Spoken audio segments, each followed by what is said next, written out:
नमस्कार। आज 3 जुलाई 2025 है और आज हम बिहार के मुंगेर शहर से जुड़ी कुछ अहम खबरों पर बात करेंगे जी। और हमारे पास जो जानकारी है वो प्रभात खबर, हिंदुस्तान और एबीपी लाइव जैसे स्रोतों से है। हाँ। तो आज 3 खास मुद्दे हैं जिन पर हम थोड़ा विस्तार से बात करेंगे। एक तो है मुहर्रम की तैयारी, दूसरा वंदे भारत ट्रेन को लेकर एक अच्छी खबर है और तीसरा चांदी का स्थानीय भाव क्या रहा। ठीक है। तो देखते हैं कि ये खबरें मुंगेर के लिए क्या मायने रखती हैं और मतलब शहर की क्या तस्वीर सामने आती है इनसे। बिल्कुल, चलिए शुरू करते हैं। तो पहली खबर प्रभात खबर से बता रहे हैं कि तारापुर थाने में मुहर्रम को लेकर एक शांति समिति की बैठक हुई है। हाँ, ये शांति समिति की बैठकें ये तो काफी आम है, खासकर त्योहारों के आसपास। हाँ, होती तो हैं, लेकिन इनका असल मकसद क्या होता है? मतलब सिर्फ एक औपचारिकता है या नहीं, औपचारिकता से कहीं ज्यादा। देखिए, मुंगेर जैसे शहर में जहाँ अलग अलग समुदाय के लोग रहते हैं, वहाँ ये बहुत जरूरी हो जाता है। अच्छा। हाँ, इनका मुख्य काम होता है कि त्योहार शांति से मने, भाईचारा बना रहे। मतलब प्रशासन और जो स्थानीय लोग हैं उनके बीच एक तरह का तालमेल बिठाना पहले से। समझ गया। मतलब ये सिर्फ लॉ एंड ऑर्डर का मामला नहीं है, ये समुदाय को साथ लाने की भी एक कोशिश है। बिल्कुल सही, एक सक्रिय प्रयास है ये। खबर में ज्यादा डिटेल तो नहीं है कि क्या तय हुआ, पर आमतौर पर इसमें रूट फाइनल करना, वॉलंटियर कौन होंगे, अफवाहों से कैसे बचें, इन सब पर बात होती है। तो ये दिखाता है कि समुदाय और प्रशासन मिलकर काम कर रहे हैं। एक अच्छी बात है ये। हाँ बिल्कुल, ये सामाजिक ताने बाने को मजबूत रखने का एक तरीका है। चलिए, ये तो हुई सामाजिक सद्भाव की बात। हाँ। अब आते हैं एक बड़ी खबर पर। हाँ। विकास से जुड़ी हुई। हाँ। हिंदुस्तान अखबार बता रहा है कि जो हावड़ा वंदे भारत एक्सप्रेस है, हाँ। वो अब जमालपुर तक जाएगी। ये तो बहुत बड़ी खबर है। पहले तो ये सिर्फ भागलपुर तक ही आती थी ना। हाँ बिल्कुल, पहले भागलपुर तक थी, पर अब जमालपुर तक। इसका मतलब है कि मुंगेर और जमालपुर दोनों जगहों के लोगों को अब सेमी हाई स्पीड ट्रेन की सुविधा मिल जाएगी। ये वाकई एक मील का पत्थर कह सकते हैं मुंगेर जमालपुर के लिए। देखिए, वंदे भारत सिर्फ तेज रफ्तार ट्रेन नहीं है। हाँ। ये एक प्रतीक भी है आधुनिकता का, बेहतर कनेक्टिविटी का। इसका जमालपुर तक पहुंचना दिखाता है कि जो बड़े शहरों वाली सुविधाएं हैं वो अब धीरे धीरे मुंगेर जैसे शहरों तक भी आ रही हैं। सही कहा, कनेक्टिविटी तो बढ़ेगी, साफ है, लेकिन क्या इसका कोई और असर भी पड़ेगा, मतलब स्थानीय स्तर पर? हाँ बिल्कुल पड़ सकता है।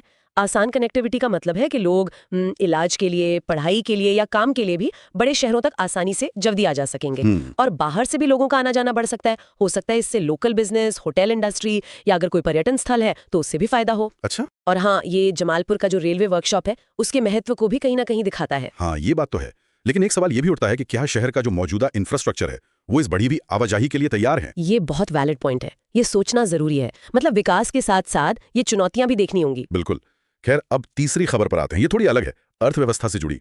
एबीपी लाइव के अनुसार 3 जुलाई को यानी आज मुंगेर में चांदी का भाव था 1098 रुपये 83 पैसे प्रति 10 ग्राम। 1098 रुपये 83 पैसे, ठीक है। ये आंकड़ा अपने आप में क्या बताता है? बस एक कीमत है या? देखिए, है तो एक कीमत ही, पर ये स्थानीय बाजार की एक झलक देता है। ये सिर्फ उन लोगों के लिए जरूरी नहीं है जो चांदी खरीदते हैं या उसमें निवेश करते हैं। तो फिर सोचिए, मुंगेर में छोटे कारीगर भी तो होंगे जो चांदी का काम करते होंगे। हाँ बिल्कुल, गहने वगैरह बनाते होंगे। सही।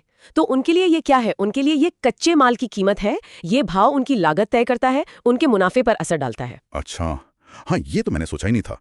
तो ये भाव उन छोटे व्यापारियों के लिए भी महत्वपूर्ण है। बहुत महत्वपूर्ण है। अब इस एक भाव से हम पूरी अर्थव्यवस्था का अंदाजा तो नहीं लगा सकते, क्योंकि सोना चांदी के रेट तो नेशनल इंटरनेशनल फैक्टर पर डिपेंड करते हैं। हाँ, वो तो है। लेकिन हाँ, अगर स्थानीय स्तर पर लोग इसे खरीद पा रहे हैं तो ये शायद थोड़ी खर्च करने की क्षमता या बचत की प्रवृत्ति की ओर इशारा कर सकता है। एक बहुत छोटा सा ही सही, पर एक इंडिकेटर तो है ही है। समझ गया।